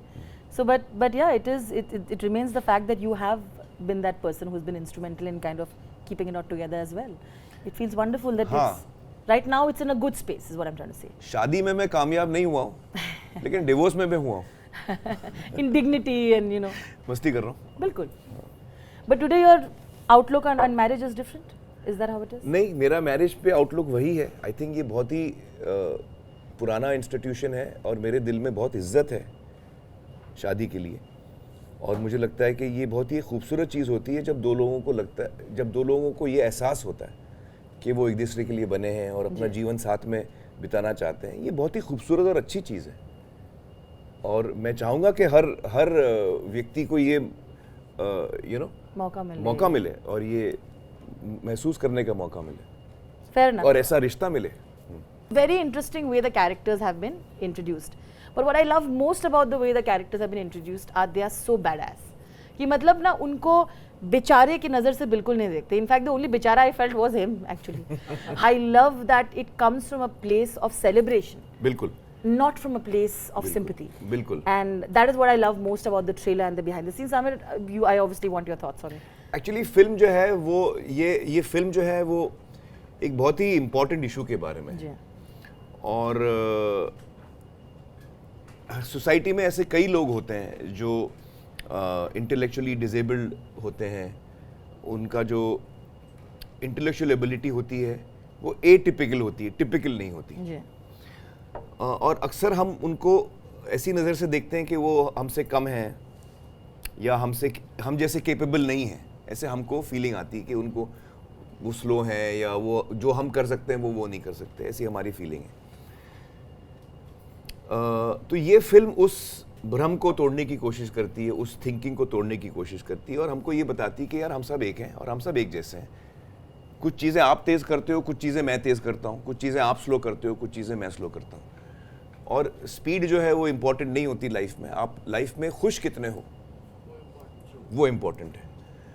और ये फिल्म जो है वो आपको खुश करती है और आपको बताती है कि खुश रहना ज़रूरी है, फर्स्ट आना ज़रूरी नहीं है, सबसे तेज़ होना ज़रूरी नहीं है, कोई रॉकेट साइंटिस्ट होना ज़रूरी नहीं है, आप खुश हो कि नहीं वो बहुत इम्पोर्टेंट है। जो भी आपकी ज़िंदगी है उसमें आप खुश हो कि नहीं, that's the main thrust of this film which I think is a beautiful thought.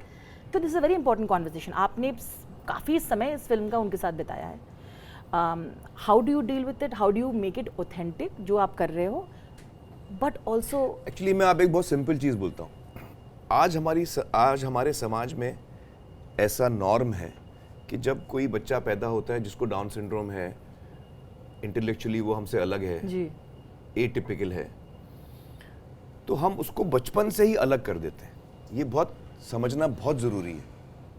वो बचपन से ही इसको हम अलग कर देते हैं। वो जिस स्कूल में जाता है वो भी स्पेशल बच्चों का स्कूल है और वो स्पेशल बच्चों के साथ उसका घुलना मिलना होता ही नहीं है। This is the norm I am saying. एक आध केसेस होंगे लेकिन बाय एंड लार्ज 99% उनको हम अलाउ ही नहीं करते बाकी समाज में घुल मिलने के लिए, और ये अच्छी बात नहीं है। उससे यही होता है कि हमको समझ में नहीं आता फिर उनके साथ हम कैसे बिहेव करें, कैसे डील कर रहे हैं, क्योंकि भैया आपने उनको अलग रखा है, अब आपको कैसे समझ में आएगा। और इससे सिर्फ उन लोगों का नुकसान नहीं है जो इंटेलेक्चुअली एटिपिकल हैं, सबसे बड़ा नुकसान उन बच्चों का है जो सपोजिटली नॉर्मल हैं, जो टिपिकल बच्चे होते हैं, इंटेलेक्चुअली एटिपिकल नहीं होते हैं, टिपिकल होते हैं। सबसे बड़ा नुकसान उनका है, क्योंकि उनके क्लासरूम में और भी बच्चे होने चाहिए जो इंटेलेक्चुअली न्यूरो डाइवर्जेंट हैं, तभी मैं एम्पैथी सीख पाऊंगा। बिल्कुल। वरना मैं सीखूंगा कैसे? तभी मैं उनके साथ बैठ के बातचीत कर पाऊंगा, तभी मैं उनका हाथ पकड़ के उनको भी मेरे साथ आगे ले जाऊंगा, तभी तो हमारा समाज और बेहतर होगा और संवेदनशील होगा। आप समाज को संवेदनशील बनाना चाहते हैं ना, तो बचपन से साथ में रखिए। होता क्या है कि ये शुरू होता है पेरेंट्स से। पेरेंट्स बोलते नहीं, मैं ये स्कूल में मेरा बच्चा जो है वो फर्स्ट आएगा, फलाना है, वो ऐसा करेगा वैसा करेगा, उसमें मुझे डाउन सिंड्रोम का बच्चा साथ में नहीं चाहिए। तो पेरेंट्स ऑब्जेक्ट, बच्चे ऑब्जेक्ट नहीं करते हैं, बच्चों को तो मजा आता है, वो खेलते हैं। पेरेंट्स ऑब्जेक्ट करते हैं और ये गलत बात है। ये हम सबको खुद अंदर झांक के सोचना चाहिए कि यही मैं भी ऐसा हो सकता था, मेरा बच्चा भी ऐसा हो सकता था। अब आप सोचिए, मेरा बच्चा 7-8 साल का है, वो डाउन सिंड्रोम है, उसको बर्थडे पार्टी में नहीं बुलाया जाता। बिल्डिंग में बर्थडे पार्टी, सबको पता है इसके घर में बर्थडे पार्टी है आज, सब केक खाएंगे, मैं नहीं खाऊंगा क्योंकि मुझे बुलाया नहीं है। क्यों? क्योंकि मैं ऑटिस्टिक बच्चा हूँ। अब उस बच्चे पे क्या बीती होगी? हम सब 7-8 साल के रहे थे, आपको कैसा लगेगा कि सब बच्चों को बुलाया, सिर्फ मुझे नहीं बुलाया? और मैं छोटा बच्चा हूँ, मुझे समझ नहीं आ रहा मेरे को क्यों नहीं बुलाया। मुझे भी खेलना है, मुझे भी गेम्स खेलने हैं। नहीं, तुम घर पे बैठो अकेले। कितनी सैड बात है, कितनी सैड बात है। एब्सोल्युटली। तो हिंदुस्तानी समाज ऐसा होना चाहिए कि हम बचपन से ही साथ मिलके, हो सकता है हम में से कुछ लोग बहुत तेज हैं, कोई आइंस्टाइन निकल जाएगा, लेकिन कुछ लोग थोड़े स्लो भी हो सकते हैं। कौन सा 10वीं तक हमने मेडल कमा लिया मैथ्स में अच्छे नंबर्स लाके? अगर मेरे साथ 10 न्यूरो डाइवर्जेंट बच्चे होते क्लास में तो कौन सा नुकसान हो जाता मेरा? कौन सा नुकसान हो जाता मेरा? तो ये थिंकिंग ही रॉन्ग है। हो सकता है वो थोड़े स्लो हैं, उनको थोड़ा वक्त लगता होगा कोई भी चीज़ करने में। मुझे भी बहुत वक्त लगता है बहुत सी चीज़ें करने में।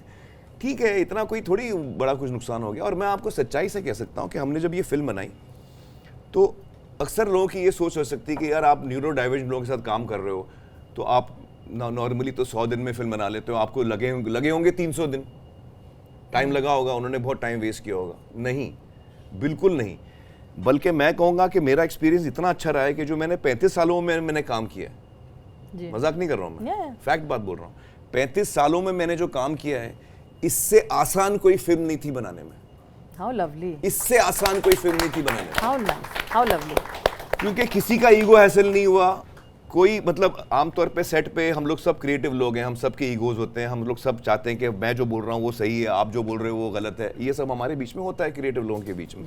तो डायरेक्टर झगड़ा करता है डीओपी से, डीओपी झगड़ा करता है प्रोडक्शन डिजाइनर से, कॉस्ट्यूम वाला किसी और से झगड़ा करता है, साउंड वाला तो सबसे झगड़ा करता है। तो कहने का मतलब ये है कि आमतौर पे फिल्म बनने में बहुत अनबन होती है और वो नॉर्मल है, ऐसा कुछ उसमें फिक्र करने की जरूरत नहीं। इस फिल्म में बिल्कुल नहीं हुआ। और मैं प्रसन्ना को बोल रहा था ये बात जब हमने फिल्म कंप्लीट की। मैं बोला प्रसन्ना तूने नोटिस किया कि कुछ अनबन किसी की हुई नहीं, ईगो क्लैश ये वो कुछ नहीं हुआ? तो बोला हाँ नहीं हुआ। मैं बोला क्यों? क्योंकि ये 10 लोग सेट पे थे। क्योंकि ये 10 लोग जब सेट पे आते हैं वो इतनी खुशी लेके आते हैं, उनका मूड इतना अलग होता है कि आप वो एनर्जी आप तक पहुंच ही जाती है, आप कुछ कर ही नहीं सकते हो। आपको अगर गुस्सा आना है तो आप भी 10 दफा सोचते हो कि यार इसके सामने मैं आवाज ऊंची करके बोलूंगा तो अच्छा नहीं लगेगा। मैं भी अच्छे बिहेवियर पे आ जाता हूं उसके वजह से। इन 10 लोगों की वजह से हमारा रवैया ठीक हो गया, आप सोचो। जी। और also बहुत कॉन्फिडेंट। इतने कॉन्फिडेंट है, अरे वाह, बहुत बहुत मजेदार लोग हैं। आप देखिएगा फिल्म में क्या उन्होंने, और मतलब सबसे बड़े स्टार तो वो हैं, मुझे तो उन्होंने 10 कदम पीछे छोड़ दिए। मैं मजाक नहीं कर रहा हूँ। We're going to discuss some of his films by showing clippings of 40 seconds. This is the time.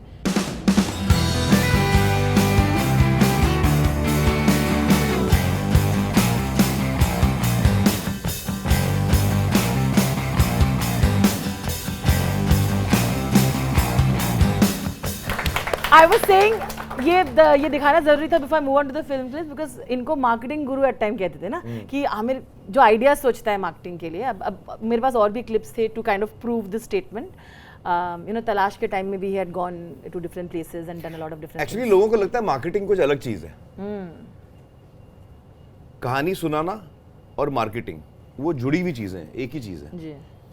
अगर मैं आपसे बोलूं कि यार एक अच्छी सी कहानी बताओ अपने लाइफ की, कोई इंटरेस्टिंग इंसिडेंट बताओ, तो आप सोच के बताओगे। बताने से पहले आप मेरा ध्यान तो लोगे ना। अगर पार्टी चल रही है, लोग गाना वाना सुन रहे हैं, खाना पीना चल रहा है, अलग अलग जगह बातें हो रही हैं, और मैं अगर कहानी सुनाऊंगा तो बोले ए सुनो यार मेरी बात सुनो, म्यूजिक कम करो, अरे इधर देखो यार मेरे, ये क्या होता है? ये मार्केटिंग होती है। तो जब आपके पास अपने दिल में एक कहानी है जो आपको सुनानी है, तो सुनाने से पहले आप अकेले कमरे में जाके सुनाते तो हो नहीं।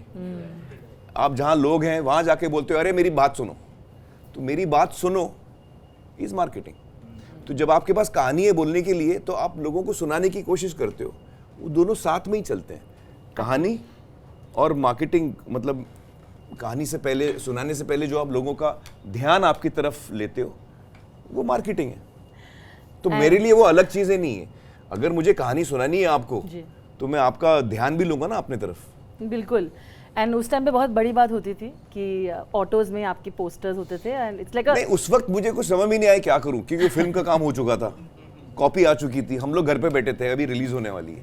तो मैंने नुसरत से कहा यार मतलब मैं ऐसे खाली हाथ बैठ के मुझे कुछ समझ में नहीं आ रहा है, तो मैं बोला स्टिकर अपने ने बनाए ना, तो वो जाके हम लोग चिपकाते हैं कॉलेजेस के बाहर, ऑटो और टैक्सी के पीछे।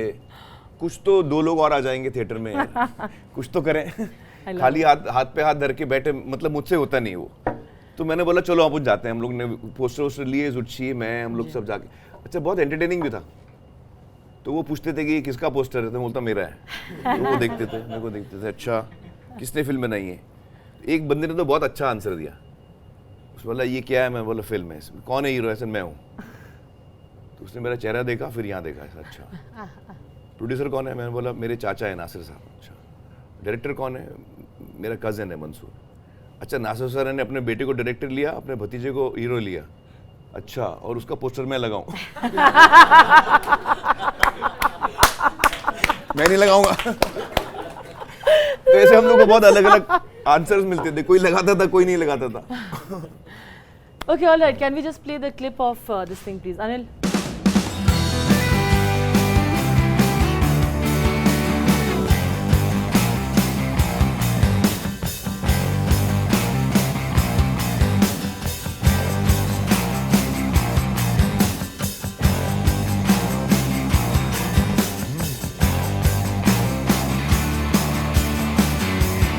I think this is also a very important crux of the film. Yeah, it's a very important scene in the film. How do you look at this scene and and particularly when you all were doing this is what I wanted to know from you. जब आप ये कर रहे थे उस वक्त, जब आप अगर आपकी because मुझे लगता है ये बहुत आपके कैरेक्टर के लिए भी एक बहुत इम्पोर्टेंट मोड़ था ये। नहीं, वो एक बहुत ही ड्रामेटिक मोमेंट है फिल्म का। और ये film basically one of the themes, important themes जो ये फिल्म जिस पे डिवेल कर रही है, कोई ये है कि जो प्रेशर होता है बच्चों पे किसी कोई भी एक चीज़ करने के लिए, वो इतना ज़्यादा होता है कि फिर हम टूट जाते हैं। तो ऐसा माँ बाप को नहीं करना चाहिए। That is one of the big messages of the film, and I am really glad that वो मैसेज बहुत सही तरह पहुँचा पेरेंट्स के लिए, टीचर्स के लिए भी, कि यू नो एक इतना प्रेशर नहीं डालना चाहिए किसी पे कि वो टूट जाए। Was this one of your favorite parts of the film as well, or did you have something else? No, this is certainly a very important scene which I liked very much. मुझे actually जो 2 scene बहुत पसंद आते थे film के, वो थे राजू के और फरहान के। जब राजू फर्स्ट टाइम इंटरव्यू देने जाता है ना, व्हीलचेयर पे जाता है, और व्हील पे, और फर्स्ट टाइम वो अंगूठी निकाल के गया है, एकदम वो अब निडर होके सच बोल रहा है और एकदम ऑथेंटिक हो गया है, और जो सच्चाई है वो बोल रहा है। उस सीन में मैं हमेशा रोता हूँ। I always cry because I find it so moving. You know, Raju Rastogi का जो बहुत इंपॉर्टेंट सीन है राजू रस्तोगी के लिए। और दूसरा जो फरहान, जो मैडी ने जो कैरेक्टर किया है, जब वो उसको बनना है फोटोग्राफर, पापा उसको इंजीनियर बनाना चाहता है, और फाइनली वो लैपटॉप का जो सीन है ना, जब वो फादर उसको आके बोलता है कि चलो ठीक है, मतलब बेच दो लैपटॉप और ले आओ कैमरा ले आओ, वो भी सीन में मैं हमेशा रोता हूँ। ये 2 सीन मेरे लिए बहुत मूविंग सीन्स थे, जो मेरे थे ही नहीं actually, but I used to find those scenes very very moving. Obviously you all know अंदाज अपना अपना। One of my favorite scenes is also the scene where they're sitting in the bus and वो लोग फेंक रहे हैं ना एक दूसरे के लिए। आओ, पहले हम लोग जब पहली दफा मिलते हैं, हाँ, और बस में बैठे और आप वो बोल रहे हैं कि गारमेंट की दुकान है, और हाँ हाँ हाँ, तो बहुत ही इंटरेस्टिंग सीन था बिकॉज यू आर अगेन, जो आप बोलना चाह रहे हो, आपको जो आप सुना रहे हो, जो sarcastically कमेंट आते हैं, वो it's like in his head, and it was not done very often in that way, and I thought it was very very interesting. Can you describe that scene for us, and you know, any memories of Andaz Apna Apna? Well, actually, I mean, that's like many of the scenes in Andaz Apna Apna के हम लोग दोनों फेंकू चंद हैं, बिल्कुल दोनों फेंक ही रहे हैं। और I mean, ऐसे तो actually काफी सीन थे जी अंदाज अपना अपना में, so they were great fun to do. जब सलमान आता था शूटिंग के लिए तो it was great fun to do. कोई जोक ही नहीं पकड़ा किसी ने। I got it. जब कभी सलमान आता था शूटिंग के लिए तो बहुत मजा आता था। जब भी आए वो। But today when you look at the cult status that Andaz Apna Apna has reached with the memes and with everything and नहीं, वो कमाल की फिल्म है यार, बहुत ही अद्भुत फिल्म है, बहुत ही कमाल की फिल्म है, और एकदम पागल टाइप की फिल्म है। और मुझे तो बहुत पसंद आती थी उस वक्त भी, जी। लेकिन उस वक्त फ्लॉप हो गई थी, वो चली नहीं थी। हाँ, थिएटरों में नहीं चली थी। आज उसे कल्ट कहा जाता है। लेकिन उसके बाद वो होम एंटरटेनमेंट में बहुत पॉपुलर हुई। आई थिंक शायद उस वक्त जब वो आई, वो उस वक्त की ऑडियंस उसके लिए तैयार नहीं थी। तो जो आगे की जनरेशन्स थी उनको वो ह्यूमर समझ में आया और उन्होंने ये ह्यूमर पकड़ा। और हम बोलते हैं ना मेटा जोक्स, तो इट हैज बीन, वो मेटा जोक्स तो वहाँ पे भी 93 में आ रहे थे हमारे Meta jokes. Yeah, you know what? It's like a thing. But on that note, also the evolution of both, you know, they keep saying about the three Khans, right, ruling the industry. All three of you have also individual relationships and the way you look at your contribution to the Hindi film industry today. How do you look at that? You know, the evolution of आप तीनों की जो दोस्ती है और किस तरह से, because you all often are discussing also about what should we do more, you know, how are things today, you know, those kind of discussion. Actually मेरा रिश्ता तो इंडस्ट्री में कई लोगों के साथ बहुत अच्छा है जी। जैसे अनिल कपूर हैं या रणबीर और Ranveer. I am very close to Ranbir and Ranveer. Yes. In fact I spend more time with them than with Salman and Shahrukh. तो मेरा रिश्ता तो सभी के साथ बहुत अच्छा है और ये इत्तेफाक की बात है कि हम लोग साथ में इतने साल साथ में रहे। और जब शुरू में आए थे तो एक नर्वसनेस थी, पता नहीं कब तक हम लास्ट करेंगे 1 साल 2 साल 5 साल क्या पता। लेकिन अब अभी 30-35 साल हो गए, अभी भी हम लोग हैं यहाँ पे, तो अच्छी बात है। और but I have had a great journey of this of mine, you know, I made a lot of great friends. Ajay Devgn मानता है कि मैं उसका लकी मैस्कॉट हूँ। हाँ, जब भी उसकी फिल्म आती है ना, वो कुछ मेरे साथ फोटो लेता है, कुछ करता है, बिकॉज उसको लगता है जब मैं उसको प्रमोशन में एक मोमेंट उसके साथ रहता हूँ तो उसकी फिल्म हिट हो जाती है, ऐसा उसका मानना है। हम लोग बहुत सुपरस्टिशियस लोग हैं। आपके भी सुपरस्टिशंस है ऐसे कुछ? मेरा खाली क्रिकेट को लेके, क्या? फिल्मों को लेके मैं सुपरस्टिशियस नहीं हूँ, लेकिन जब क्रिकेट देखता हूँ तो मैं सुपरस्टिशियस हो जाता हूँ। So with that, but even Salman and you also have that very honest kind of bond. Yeah, no, we have a great relationship. Salman, me, Shahrukh. I think over the years, अभी 35 साल हो गए ना हम सब साथ में। ये जो पूरा बैच है ना, एक्चुअली ये जो पूरा बैच है, ये काफी लंबा इनिंग्स हम सब ने खेली है। सिर्फ सलमान, शाहरुख और मैं नहीं, बिल्कुल। उसमें ऋतिक भी शामिल है, उसमें अक्षय भी शामिल है, उसमें अजय भी शामिल है। अजय ने एक से एक सुपर हिट दिए हैं, अभी उसकी दृश्यम आई है सुपर हिट। तो ये हम सब के लिए एक काफ़ी लंबा सफ़र रहा है जो हम लोगों ने साथ में काटा है। और मुझे बड़ी खुशी होती है कि you know we had such wonderful times together. Kajol, Rani, Kareena, you know, all of us actually, not just the male actors, I mean all of us have had a great time. So we'll have to pass you the mic. Let's do the audience questions. एक mic इस तरफ डाल दीजिए, एक वहाँ डाल दीजिए। Give here. चलिए। Good morning, sir. I am Raghuram from Andhra Pradesh. I want to ask you a question about, I had a rumor that you were working under Lokesh sir with Rajnikant sir for Coolie. So I want to, what is the experience working with Rajnikant sir? यार ये तो बड़ा मुश्किल सवाल पूछ रहा है यार। I am not allowed to answer all this for you. You're putting me in a very difficult situation. So yes, I'm doing a film with Lokesh and I'm playing a cameo in Coolie. And it's a great, I really enjoyed doing it, working with Rajni. I'm a big fan of Rajni sir, huge fan, and I really have a lot of love and respect for Rajni sir. So I did not even hear the script. When Lokesh told me that Rajni sir's film is Coolie, we want you to do cameo, I said done. I'm doing it. Whatever it is, I'm doing it. Can we expect you in the next South film? I'm also doing a film with Lokesh. Again, not new film. Okay. मतलब proper film. After he finishes Kaidi, then he and I are doing a film next year. Second half, we are doing a film together. Waiting Lokesh for and me. this. Yeah. Thank Hi, I'm Karan. I'm from Mumbai. Hi. I've watched Rang De Basanti at least 100 times. Oh, I've wow. grown up watching that movie. Not 100, maybe 20 times. Many times. Exaggerating. But you know, you focus on an aspect that is overlooked a lot in that film, which is education in our country. You know, because you look at it in a way that internationally people do it. You know, at any age, you fail, you redo it. But here it's looked upon as a taboo. So could you address that for us a little bit?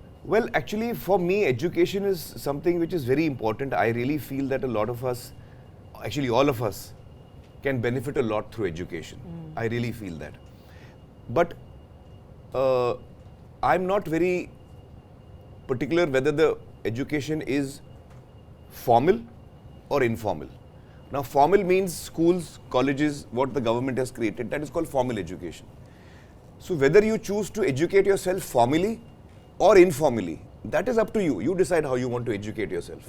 But education is a must, or at least it is something that will really help you in life. And especially if you want to work in a particular field, if you want to be a doctor or a filmmaker, then that is the field you have to educate yourself in. So education is something which is very important. But I'm not someone, in fact, I have been a self-taught person.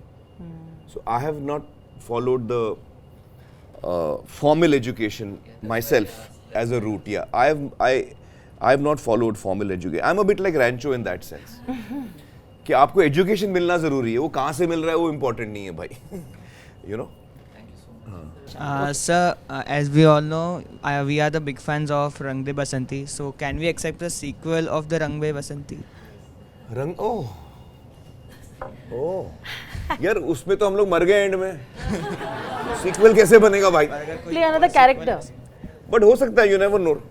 It can be a sequel of what happened. Prequel हो सकता है. But अभी तो कोई ऐसा plan है नहीं. But yeah. There are a lot Thank of you. rumors about you doing PK2, this, that, No, more no. sequels. इतने रूमर्स घूम रहे हैं. हाँ, अभी एक रूमर है कि मैं कहाँ का रिलीज कर रहा हूँ फिल्म. जी. तो मैं आप लोगों को बता दूं, मैं सिर्फ और सिर्फ थिएटरों में आ रहा हूँ. जितने आपने आर्टिकल्स पढ़े ना, वो सब आप इनको कैंसिल कर दीजिए. मैं सिर्फ थिएटरों में आ रहा हूँ 20 जून. So the YouTube thing is not happening. Nothing. Only theaters. And after that, after 6 months? हम लोग बाद में आगे देखेंगे. इस वक्त मैं सिर्फ थिएटर का सोच रहा हूँ.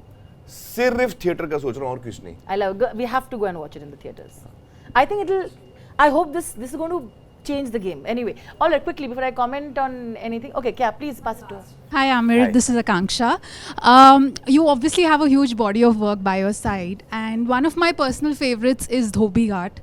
Okay. Do you think it was way ahead of its time during the time it was released, and probably the audience would perceive it slightly differently in today's age? Well, I think that Dhobi Ghat is a film which I would not call a mainstream film. Please have a seat. It's not a mainstream film, you know. It's a film which is a very niche kind of a film. Aesthetically, it is for an audience which is of a certain type, you know. So I think that still applies to it even today, though many years have passed. Yeah. But I still think it's a niche film. I don't think it's a mainstream film. I don't think it's a mainstream film. But it's a lovely film. I also think it's a beautiful film. Mumbai is another character in the film actually. It's a fifth character of the film. Yeah, it's beautiful. And it's very beautifully shown. I think Kiran's made a wonderful film, but that's not meant to be a mainstream film. It's meant to be a film where you experience a lot of things, and so there is a certain audience which loves that, but not everybody loves that. Yeah. So it was always meant to be a niche film, you know, offbeat. Yeah, I'm glad you liked it. Yes, Sir, yes. Nirali this side. I don't have a question, but just a thank you to you for Sitare Zameen Par, because it's going to be a conversation starter. I do have an extended family member who is down with Down syndrome. Okay. So I'm pretty sure that, you know, the film, when it opens in cinemas, it's going to be, I mean, it will initiate a conversation amongst the audiences. There will be more awareness. So just a thank you, Dil se. Thank you so much. Thanks. Thank you. Thank you. We'll just take one last one, and हाँ, हाँ, unfortunately, and then I will wrap. Please. Hello sir, मेरा नाम यश ही है. जी. हाँ जी. 3 idiot में sir आपने रांचो दास का आपने मतलब किया था, एक्टिंग किया था कैरेक्टर में. तो सर आपने उस दौरान आपको क्या डिफिकल्टी हुई थी वो कैरेक्टर को मतलब लेने में, इंस्पिरेशन में? एक्चुअली वो किरदार निभाने के लिए मुझे इतनी मेंटली इतनी मुझे प्रेप नहीं करनी पड़ी किरदार के लिए, क्योंकि वो किरदार मेरे काफ़ी नज़दीक है. रैंचो जैसे ही हूँ मैं, इसलिए एक्चुअली राजू वांटेड कि I must do that role. उस फिल्म में मुझे तकलीफ या चैलेंज जो मेरे लिए था वाज एज. मेरी एज 42 या 44 थी उस वक्त, जी. और मैं 18 साल का कैरेक्टर प्ले कर रहा हूँ. तो मेरे लिए प्रॉब्लम ये था कि जो एज में जंप मार रहा हूँ एज एन एक्टर, जब आप अपनी एज का कैरेक्टर करते हो तो थोड़ा ईजियर होता है, because you are in that age only. जब आप अपनी एज से अलग करते हो, भले वो नीचे हो या ऊपर हो, तब मुश्किल आती है. वो मुश्किल फिजिकली भी आती है और मेंटली भी आती है, क्योंकि आपको वो एज के साथ ट्यून होना पड़ता है. अभी मैं 40-44 का हूँ और मैं रोल कर रहा हूँ 18 साल के लड़के का. तो उसका जो माइंडसेट होता है, उसका माइंड कैसे चलता है, उसकी बॉडी लैंग्वेज क्या होगी, वो पूरा चेंज हो जाता है। तो मेरा चैलेंज था to play a different as.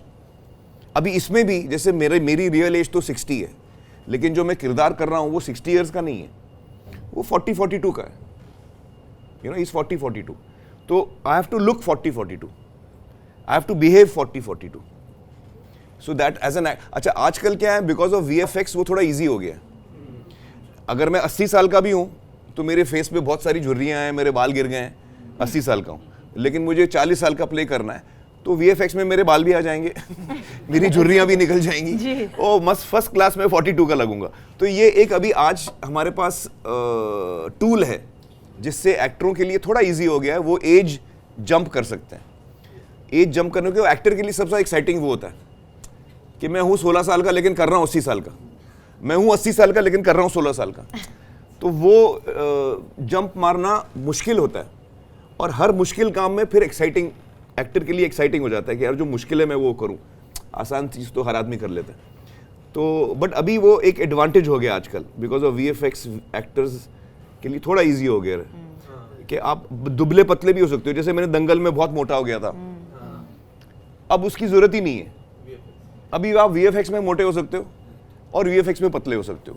आपके मैं 6 पैक एब्स भी बना सकता हूँ, बल्कि आप अगर बोले तो मैं 12 पैक भी बना सकता हूँ।